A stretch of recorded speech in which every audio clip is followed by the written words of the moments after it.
Ready, bisa kita mulai, Pak Menteri. Siap. Bismillahirrahmanirrahim. Assalamualaikum warahmatullahi wabarakatuh.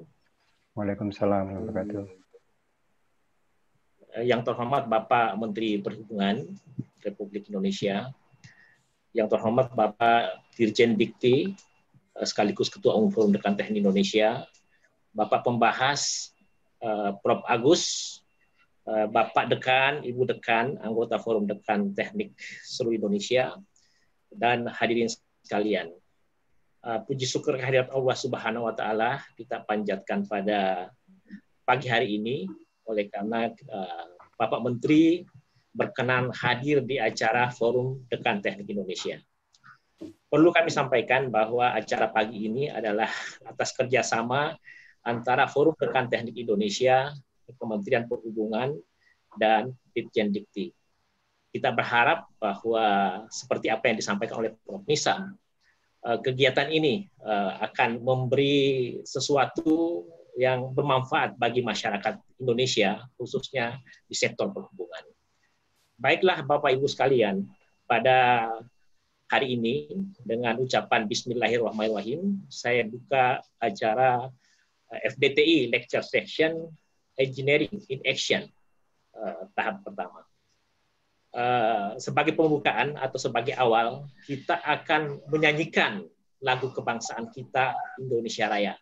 Dimohon kepada semua peserta untuk buat unmute.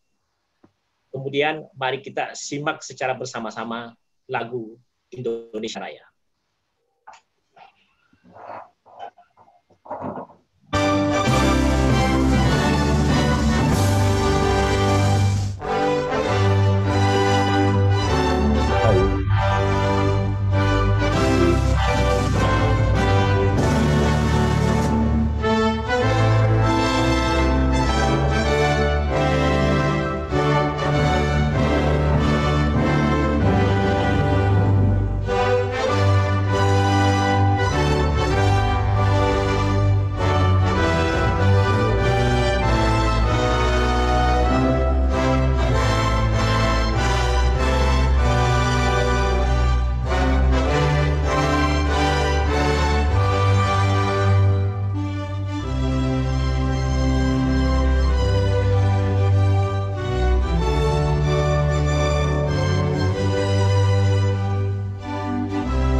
Alhamdulillah, terima kasih Bapak Ibu sekalian.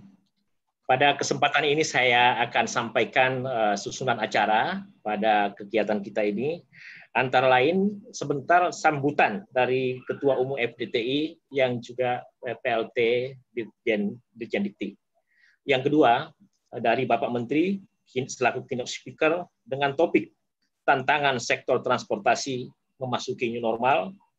Selanjutnya ulasan dari pakar transportasi tentang tantangan sektor transportasi memasuki new normal, diskusi dan tanya jawab yang kemudian diakhiri dengan kesimpulan dan penutup oleh moderator.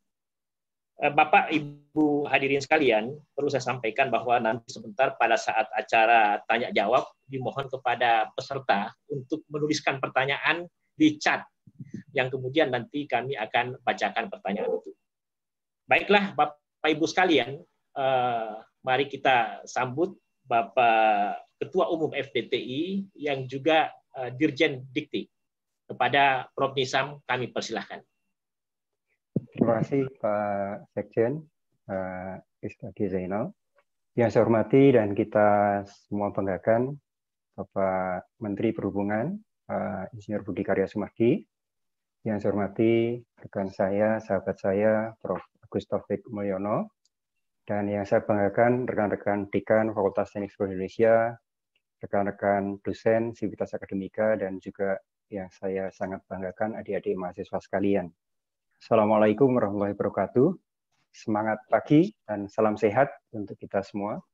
Puji syukur alhamdulillah di pagi yang sejuk dan cerah ini kita bisa bersilaturahmi dan mendapat kesempatan yang sangat bagus sekali untuk mendengarkan paparan dari Pak Menteri Perhubungan, Pak Budi Karya Sumadi, tentang program-program dan kiat-kiat yang dilakukan pemerintah di dalam pembangunan transportasi.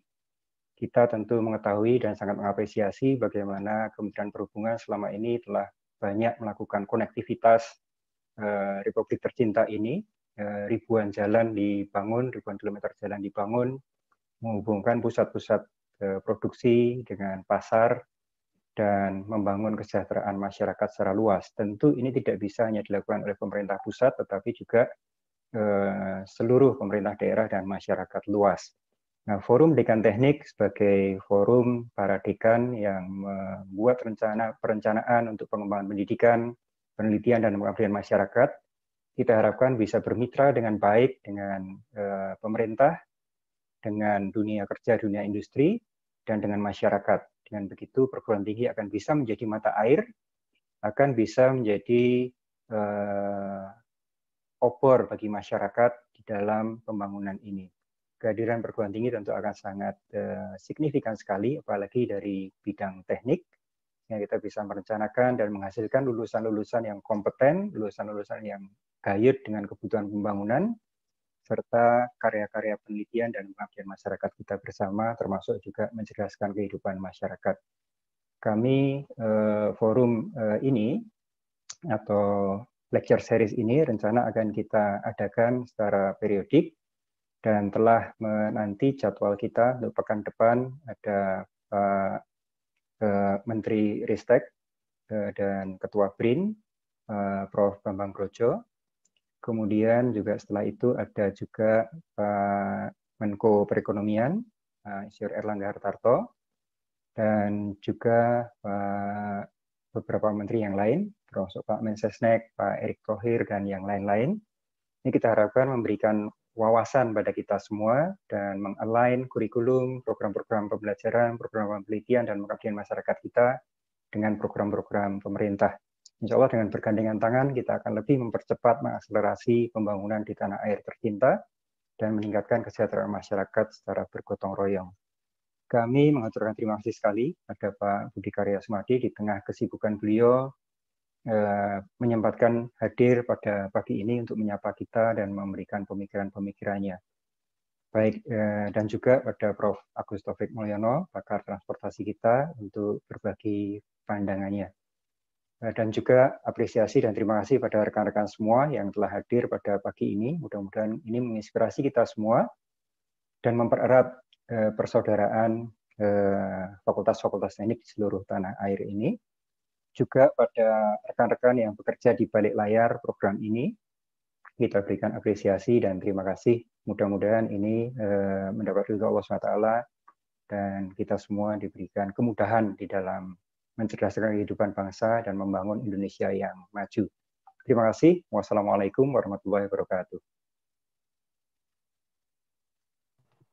Terima kasih Pak Dirjen. Selanjutnya kita akan mendengar paparan dari Bapak Menteri Perhubungan Republik Indonesia. Kepada beliau kami persilahkan. Terima kasih Pak Irawadi. Bismillahirrahmanirrahim. Assalamualaikum warahmatullahi wabarakatuh. Salam, Om Swastiastu, Namo Buddhaya, dan salam kebajikan. Yang saya hormati dan saya banggakan Dirjen Dikti, yang juga Ketua Forum Dekan, Prof. Nizam, yang saya hormati dan saya banggakan Prof.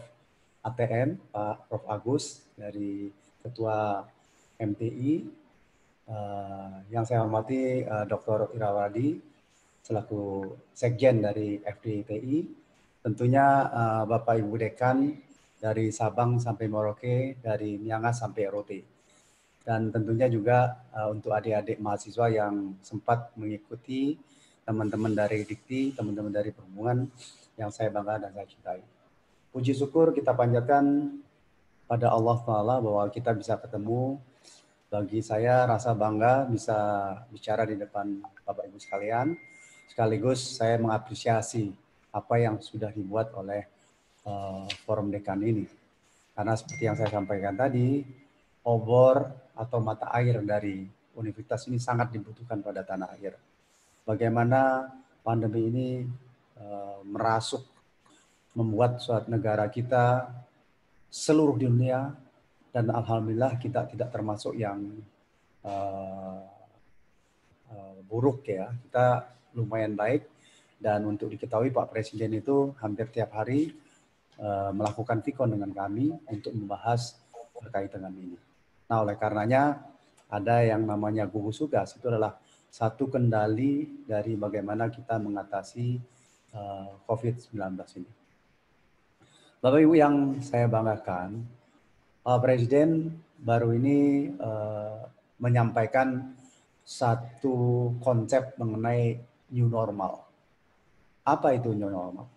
New normal adalah satu tahapan, satu pola, satu timetable yang tepat untuk mendapatkan satu cara kita menghadapi COVID-19. Selaras dengan itu, Kementerian Perhubungan menginisiasi melalui Litbang kami bekerja sama dengan ITB, UI, ITS, dan UGM membahas dan mengkaji hal-hal berkaitan dengan transportasi. Tentu hal ini menjadi suatu masukan yang bagi kami, dan kemarin sudah ada seminar dan memang masukannya luar biasa baik. Nah, harapan kami bukan 4 universitas itu saja, tetapi semua universitas melalui Fakultas Teknik itu memberikan masukan baik kepada pemerintah pusat maupun kepada pemerintah daerah. Bapak Ibu sekalian, saya bayangkan bahwa di daerah itu butuh obor, butuh mata air dari Bapak Ibu sekalian. Dan Bapak Ibu sekalian harus berani menyampaikan kepada penguasa atau Pemda bahwa apa yang dilakukan harus sesuai dengan protokol kesehatan. Apa yang dilakukan, kita melihat suatu masa depan Indonesia yang lebih baik. Jangan buru-buru mempertentangkan antara ekonomi dan kesehatan dan mengalahkan kesehatan. Justru konsep yang akan kita buat adalah bagaimana selaras untuk membuat ekonomi itu berjalan, tetapi kesehatan tetap diperhatikan. Bapak Ibu sekalian, kalau kita lihat bahwa COVID ini begitu menjadi ujian dari seluruh negara, seluruh daerah, bahkan Amerika Serikat, suatu negara adidaya, mengalami suatu hal yang luar biasa karena merasa memiliki konsep sendiri. Saya pikir Indonesia harus punya sikap sendiri untuk lebih konservatif.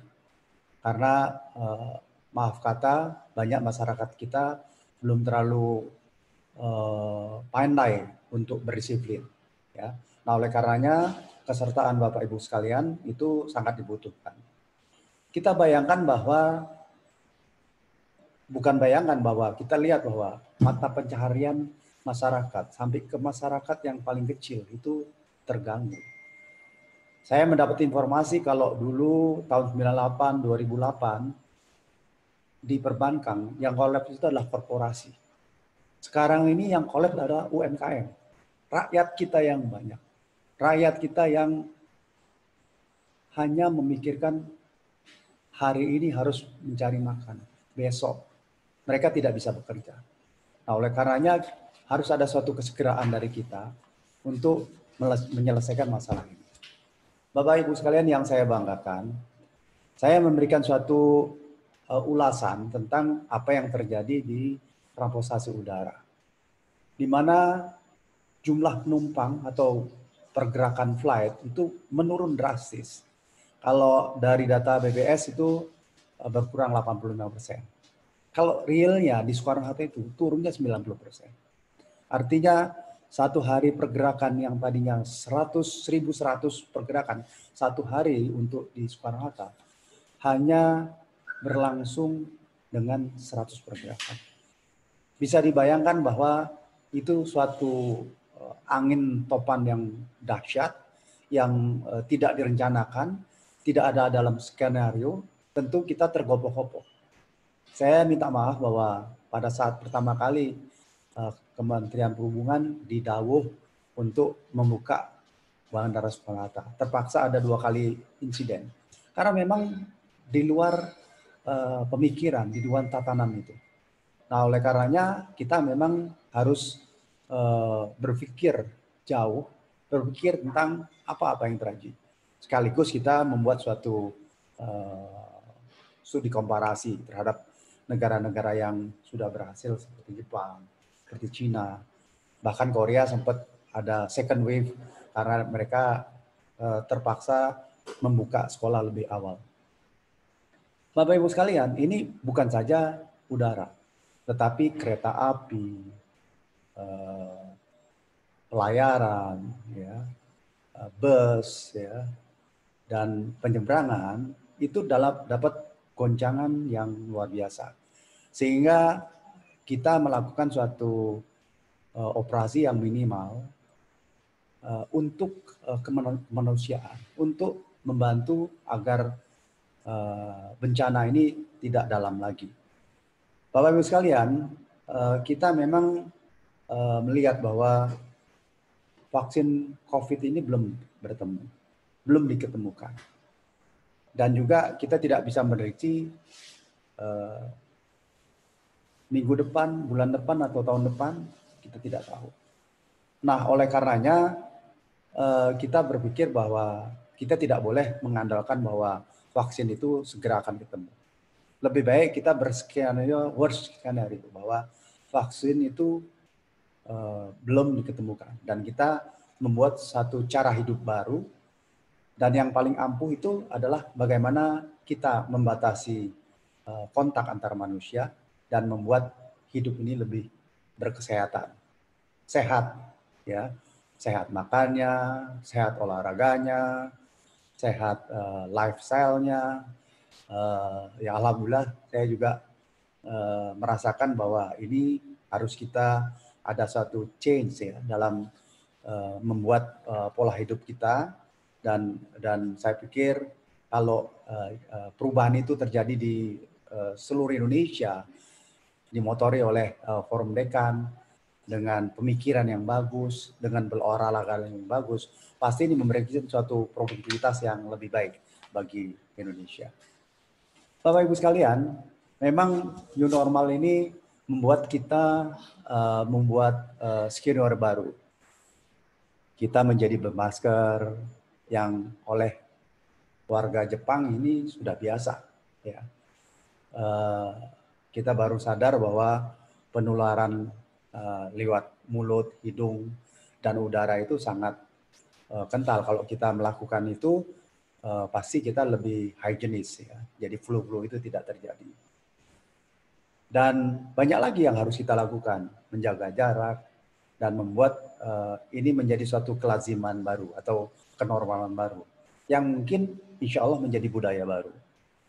Nah, kalau kita bicara budaya, maka memang ini sangat dalam, dan butuh suatu pemikiran-pemikiran yang mendasar, satu endorsement dari Bapak melalui suatu mata kuliah, melalui tulisan, melalui televisi di daerah, sehingga bahwa kegiatan COVID ini juga blessing.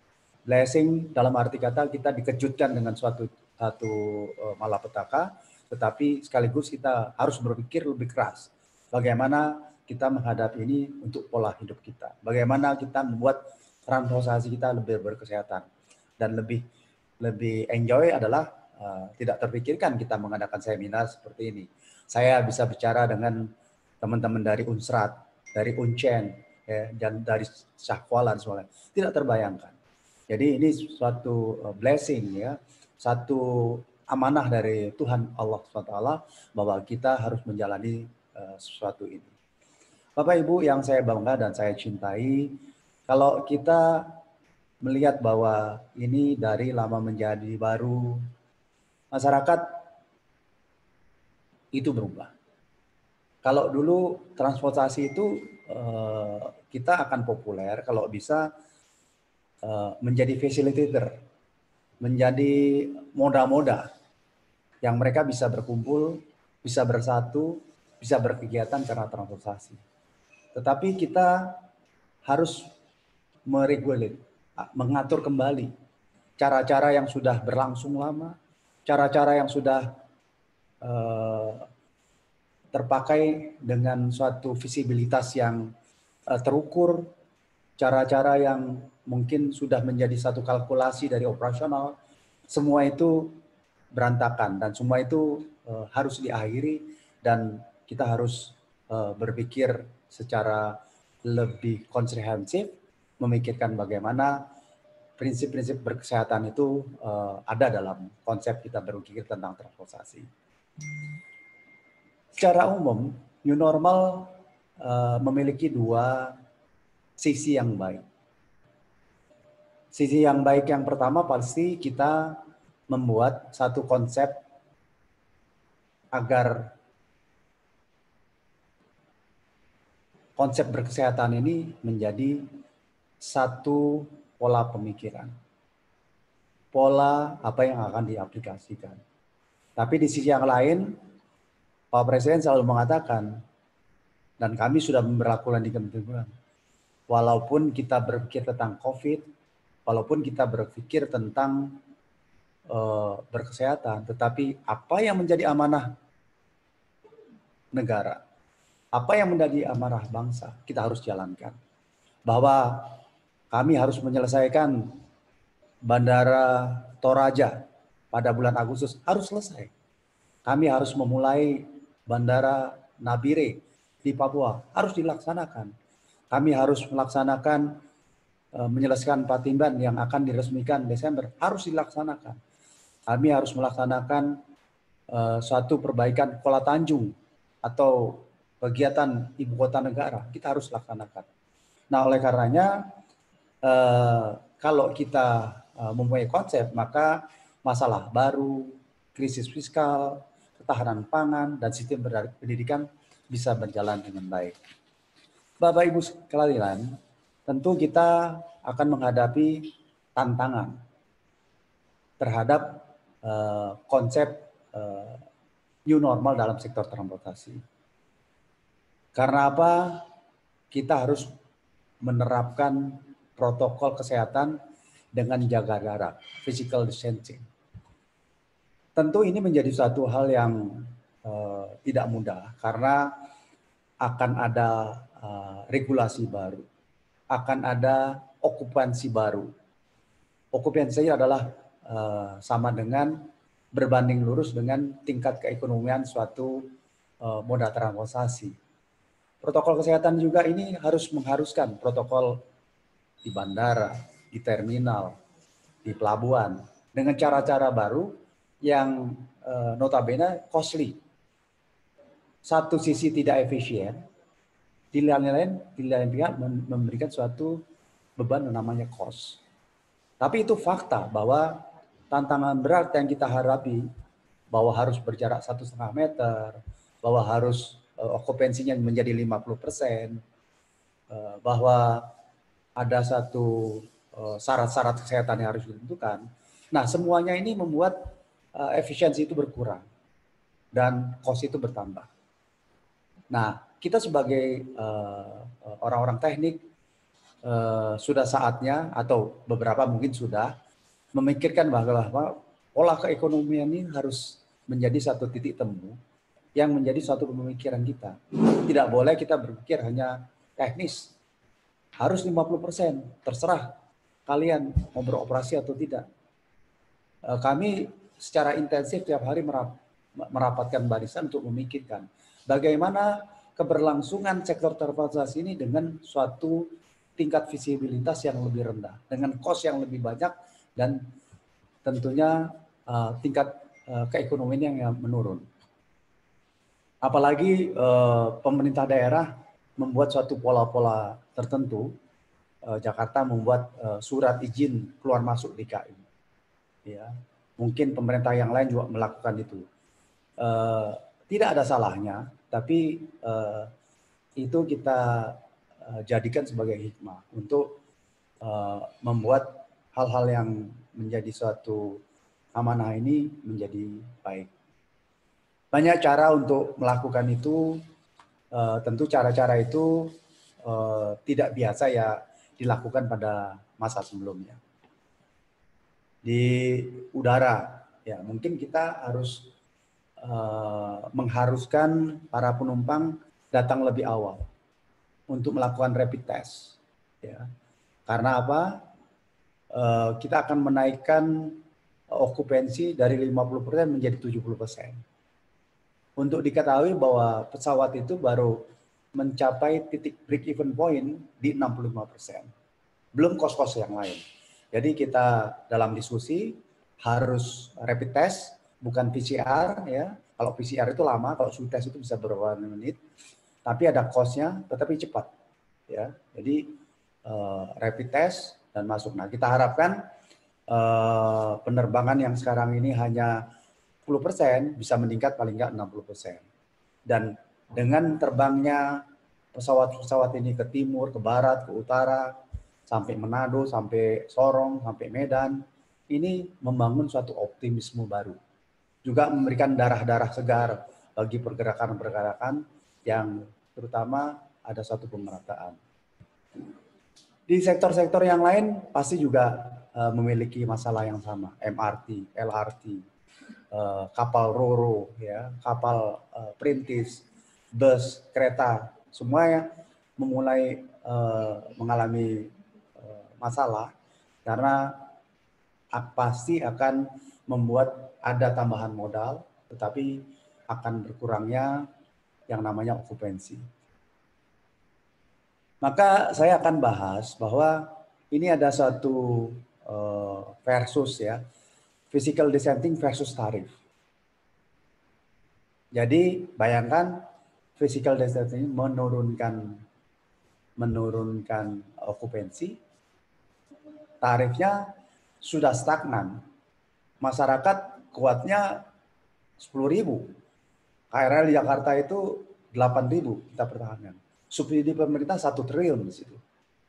Tapi sekarang harus 50%. Berarti income dari kereta listrik itu berkurang 50%. Apa yang harus terjadi? Ya, berarti kita harus memberikan pemikiran. Apakah itu subsidi? Apakah itu tax? Apakah solusi-solusi yang lain yang bisa kita lakukan? Apa waktu bekerja lebih lama dan sebagainya? Belum lagi kalau kita bicara mengenai bus, ya. Jakarta ke Surabaya. Sekarang ini Jakarta Surabaya katakanlah naik bis 150.000. Nanti dengan okupansi 50%, apakah harus jadi 300.000? Ya, ataukah menjadi berapa gitu. Nah, ini satu pemikiran yang menjadi keseharian dan menjadi problem kita sekalian. Nah, oleh karenanya kami berpikir keras, Pak Presiden juga minta masukan pada kami, kita semuanya, untuk dibahas dalam gugus tugas agar ada suatu cara tertentu yang bisa menyelesaikan masalah-masalah itu. Belum lagi kalau kita bicara mengenai ojol. Ya. Bagaimana ojol itu sehari dia dapat 25.000, 50.000, 100.000, dan tiba-tiba mereka tidak bekerja. Dan tiba-tiba mereka nggak boleh. Dan tiba-tiba mereka harus menunggu waktunya kapan. Tentu ini mengundang suatu emosi bahwa masalah yang paling hakiki, yang paling penting dalam kehidupan untuk makan pun terganggu. Nah, kita harus memikirkan bagaimana itu tetap berjalan. Bagaimana way out, apakah ada satu penghidupan yang lain atau yang lain. Ada satu hal lagi yang kita harus bahas mengenai digitalisasi, ya.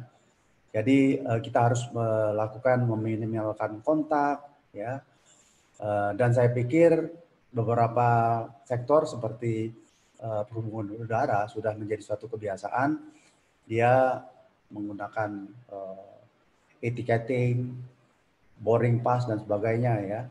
Dan bisa juga dipakai untuk kegiatan-kegiatan yang lain. Nah, teknologi saya pikir bisa menjadi solusi yang baik. Betapa sulitnya kita membuat ticketing dalam bidang bis. Dulu sulit sekali karena ekostruktural dari sektor bis ini sangat membuat keterbatasan atau mereka ingin hidup sendiri, tidak mau bersama-sama. Tapi sekarang pasti mereka ingin untuk melakukan suatu kolaborasi secara bersama. Nah, oleh karenanya teknologi digital ini menjadi suatu solusi bagi kita bersama. Pasti teman-teman dari universitas mempunyai suatu pemikiran yang lebih baik, lebih konseptual, dan lebih memberikan suatu solusi yang baik bagi transportasi Indonesia. Saatnya kita mengadakan kolaborasi antara pemangku kepentingan. Bapak Ibu sekalian, apa yang kita hadapi ini adalah satu yang luar biasa berat. Luar biasa berat. Jadi karena berkaitan dengan sektor transportasi dan sangat berhubungan dengan masyarakat yang paling bawah. Atau dari segi bisnis itu yang dinamakan UMKM. Oleh karenanya, pepatah berat sama dipikul dan ringan sama dijinjing, tradisi kegotong royongan kita menjadi relevan sekarang. Tidak boleh pemerintah hanya menunjuk swasta, kamu harus kerja, kamu harus laksanakan, kamu harus selesaikan. Atau masyarakat, ya silakan, tetapi pemerintah harus melakukan effort bagi kemaslahatan umat dengan suatu solusi-solusi yang baru.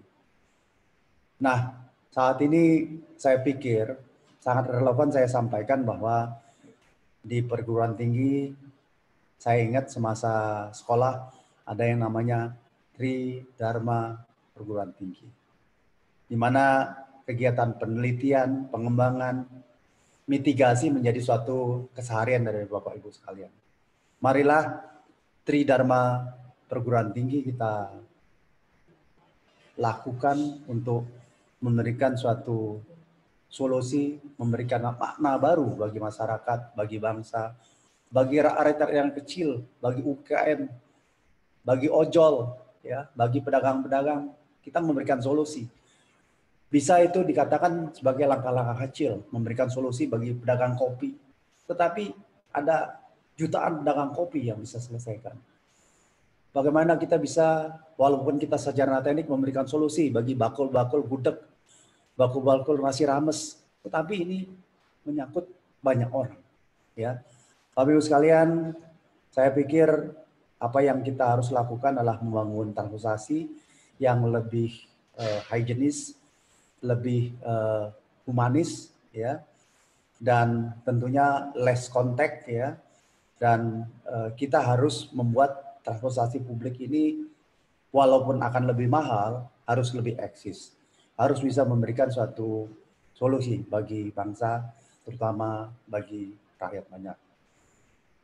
Pak Nizam, Pak Icradi, Prof. ATM, dan para dekan yang saya bangga dan saya cintai dari Sabang sampai Merauke, dari Miangas sampai Rote.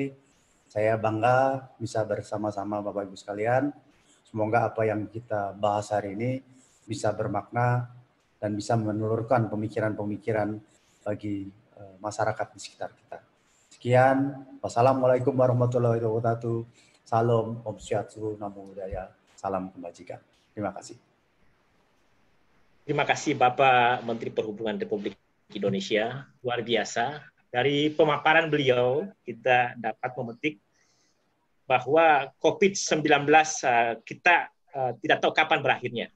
dengan demikian kita harus melakukan langkah-langkah yang strategis khususnya dalam mempersiapkan atau memasuki. Bapak Ibu sekalian, untuk selanjutnya kita akan hadirkan satu pakar yang luar biasa. Prof. Agus ini setiap saat mengerti masalah transportasi.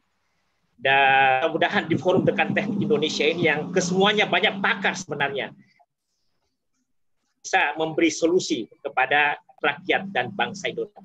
Terus saya persilahkan untuk. Ya, terima kasih. Terima kasih. Apakah suara saya dapat didengar, Pak Moderator? Kedengaran bagus, Pak. Ya. Terima kasih. Pertama saya menyampaikan rasa hormat atas nama Masyarakat Transportasi Indonesia dan sekaligus Pusat Studi Transportasi dan Logistik UGM kepada Bapak Menteri Perhubungan Republik Indonesia, kepada Bapak Direktur Jenderal Pendidikan Tinggi dan Ketua Forum Dekan Teknik Indonesia. Ada hal yang menarik, beberapa kata kunci yang disampaikan oleh Pak Menteri kita yang tercinta. Yang pertama adalah protokol kesehatan COVID-19 adalah Panglima. Ya. Yang kedua, adanya satu keselarasan yang harus tetap untuk segera menjadi bagian dari mitigasi menghadapi new normal, yaitu keselarasan, keseimbangan antara kemanusiaan dan ekonomi. Yang ketiga adalah bagaimana kita di dunia perguruan tinggi memberikan satu solusi atau manfaat yang nyata pada tataran hilirisasi. Mohon izin Bapak Menteri dan Pak Dirjen Dikti, saya mencoba ingin memaparkan sedikit yang kiranya sangat mendukung apa yang menjadi keinginan pemerintah Republik Indonesia, terutama dalam menghadapi new normal.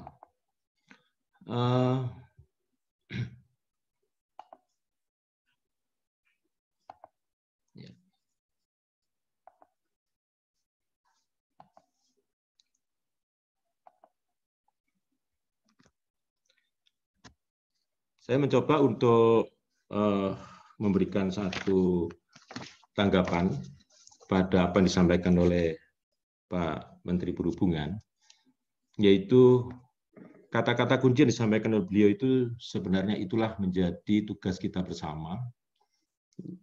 Kalau saya boleh nyimpulkan adalah transportasi humanitarian, yaitu transportasi yang lebih mengedepankan pada nilai-nilai kemanusiaan, tetapi untuk ekonomi yang lebih baik. Jadi inilah perubahan. Siapa yang harus diubah? Yang diubah adalah perilaku. Ya. Jadi kita bersama, masyarakat Transportasi Indonesia, bersama Forum Dekan, semuanya yang terlibat di sini, khususnya yang pada saat ini ikut aktif mengikuti webinar ini, marilah kita melakukan perubahan perilaku. Ya. Perubahan perilaku penyelenggaraan transportasi. Siapa yang harus berubah? Yang berubah tentu adalah operator sebagai penyelenggara, kita sebagai pengguna, regulator juga menyiapkan segala aturan yang semuanya tujuannya baik, penegakan hukum, dan sebagainya. Lah, kata kuncinya adalah, seperti disampaikan oleh Pak Menhub tadi, kemanusiaan dan ekonomi. Semuanya harus berjalan dengan selaras, seimbang. Nah, tadi Pak Menteri sudah menyampaikan bagaimana dampak langsung COVID-19 dan bagaimana tantangan dan dampak turunannya yang sampai saat ini menjadi tantangan yang berat. Terutama hal yang kecil misalnya, additional cost untuk memenuhi kepatuhan penerapan protokol kesehatan COVID-19 itu dirasa sangat memberatkan bagi para pengelola transportasi umum. Di satu sisi, pemerintah pusat dan daerah pendapatannya bukan makin meningkat, makin menurun. Justru ditambah lagi pengeluaran pelayanannya makin meningkat. Ini yang mestinya kita bersama harus mencari bersama-sama pemerintah mencari satu solusi pemikiran dan policy-policy, masukan-masukan policy yang sangat bermanfaat. Protokol kesehatan COVID-19 adalah panglima keberlangsungan mobilisasi transportasi. Maka kata kuncinya, transportasi harus berbasis disiplin dan patuh protokol kesehatan. Ini yang harus kita menjadi bagian dari kehidupan kita dalam new normal.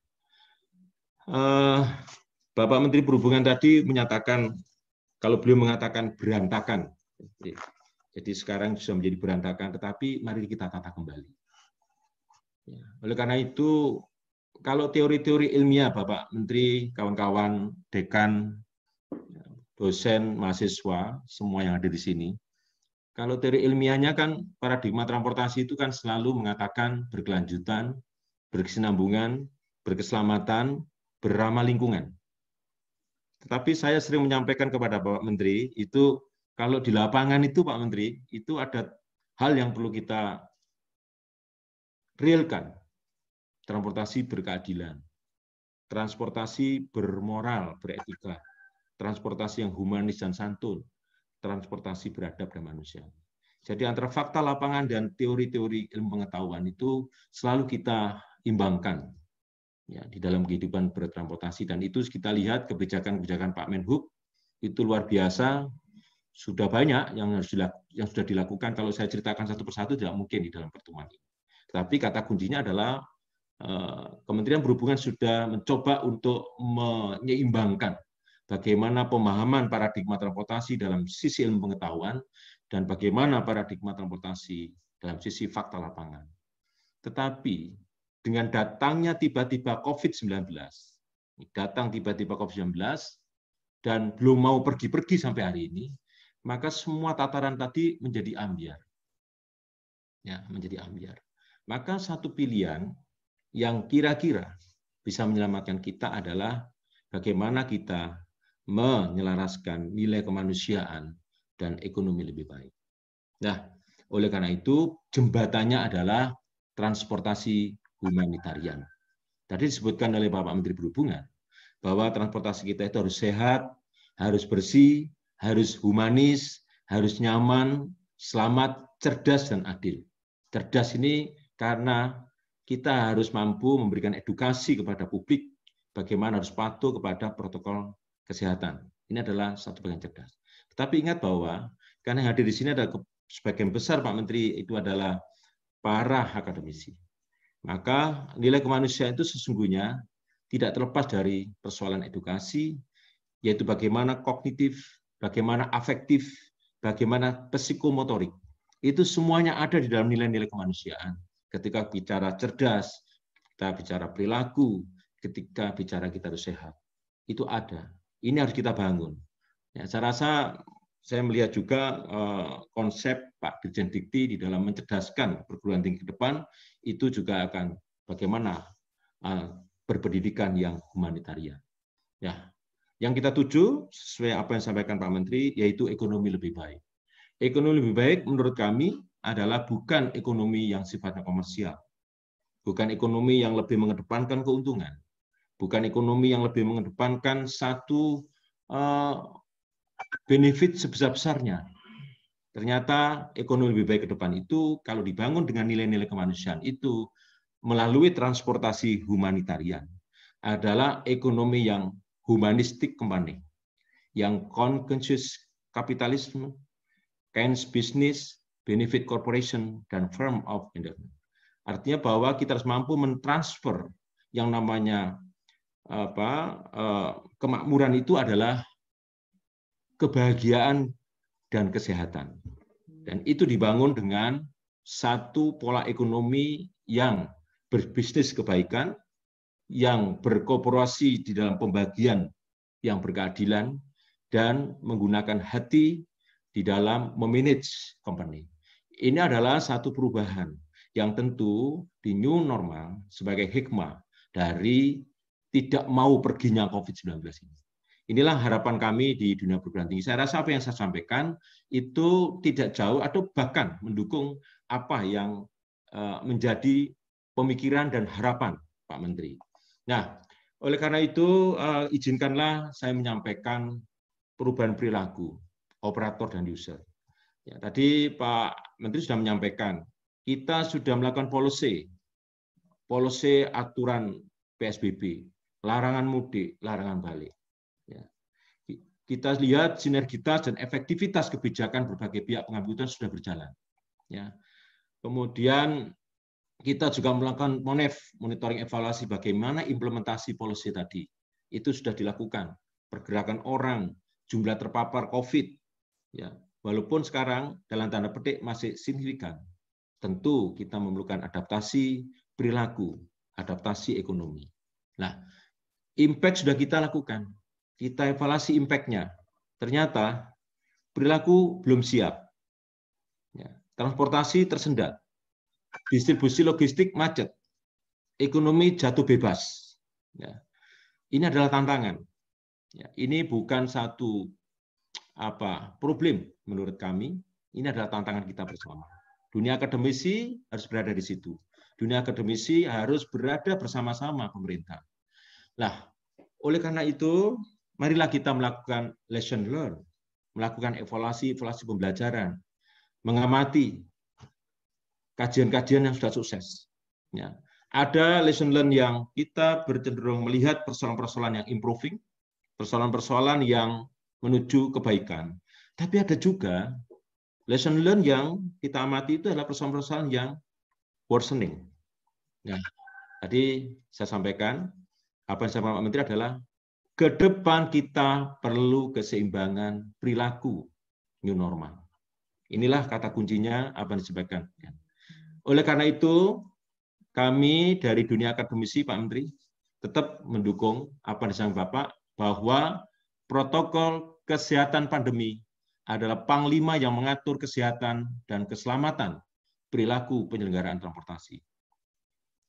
Oleh karena itu, turunannya di dalam new normal nanti, tugas kita bersama, terutama para akademisi, untuk memberikan masukan, kalau saya membuat istilah, kebijakan pro-tiki kami. Kebijakan pro-tiki kami, yaitu protokol transportasi, keseimbangan nilai kemanusiaan, dan ekonomi lebih baik. Memang payungnya adalah protokol kesehatan pandemi, tetapi di dalam operasionalnya nanti setiap moda akan kita usulkan untuk dibuat protokol transportasi yang menyeimbangkan nilai kemanusiaan dan ekonomi yang lebih baik. Lesson learn yang tadi saya sampaikan, jadi mengevaluasi efektivitas kebijakan utama masa pandemi yang sudah dilakukan pemerintah, pertama adalah aturan PSBB dan larangan mudik. Kalau kita melihat improving dan worsening-nya, improving-nya adalah cukup signifikan terhadap penurunan tingkat penyebaran COVID-19, khususnya di tempat keramaian sosial. Andai kata ini tidak dilakukan, apa yang terjadi saat ini? Itu. Nah, tentu ada worsening. Ya, worsening-nya adalah sangat signifikan terhadap perlambatan pemulihan ekonomi. Justru terjadi percepatan penurunan tingkat pertumbuhan. Nah, antara improving dan worsening inilah yang harus diseimbangkan ketika kita sudah memasuki atau mulai sekarang memasuki di dalam era-era new normal. Nah, new normal diperlukan kebijakan lanjut untuk tujuan nilai-nilai kemanusiaan humanitarian dan ketahanan ekonomi yang lebih baik. Ya. Kebijakan harus bersifat inovatif dan kreatif. Ya, oleh karena itu, Pak Menteri tadi mengajak kita untuk melakukan kolaborasi.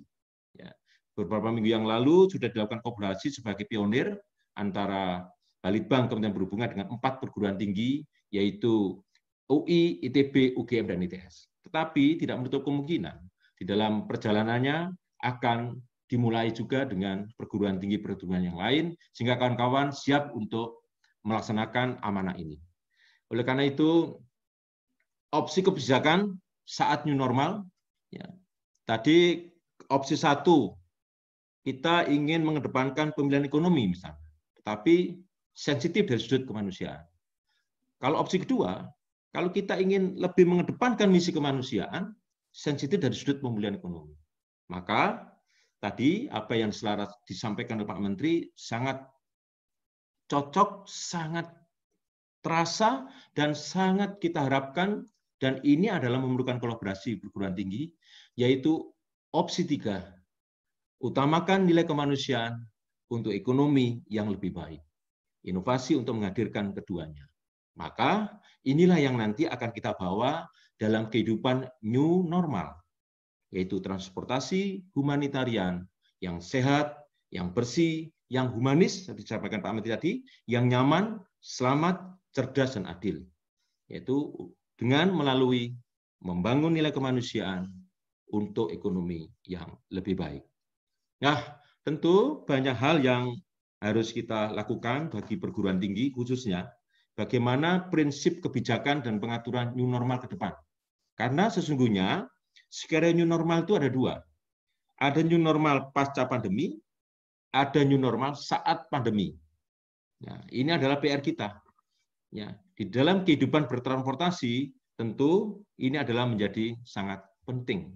Gitu, ya. Nah, usulan kebijakan transportasi new normal menurut kami adalah kita nanti akan mengusulkan, kalau boleh kami mengajak ingin para dunia akademisi membantu pemerintah, khususnya Kementerian Perhubungan di dalam bertransportasi, karena ingat, akar masalah penularan COVID-19 itu adalah berasal dari mobilisasi dan transportasi.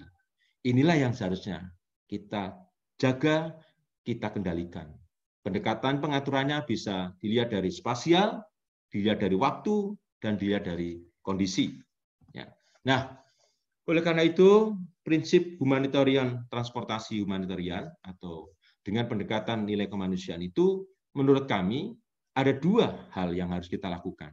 Tidak bisa kita hanya melindungi manusia dan kemanusiaan, tetapi satu sisi bagaimana mendorong produktivitas manusia. Nah, ini kiranya yang harus diseimbangkan. Banyak pakar yang mengatakan cenderung bicara melindungi manusia dan kemanusiaan. Tetapi pakar tadi lupa bahwa mendorong produktivitas manusia itu juga menjadi penting. Sebagaimana tadi yang sangat diharapkan oleh pemerintah melalui apa yang disampaikan oleh Bapak Menteri Perhubungan.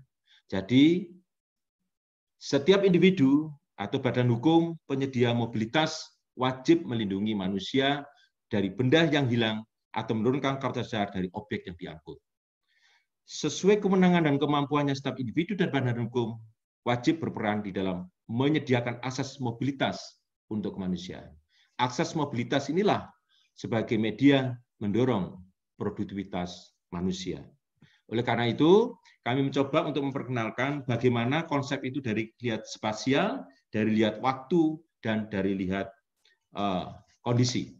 Ya, dari spasial, untuk usulan-usulan apa, dari prinsip pengendalian secara spasial, melindungi manusia dan kemanusiaan, prinsip pengendalian secara spasial, mendorong produktivitas manusia.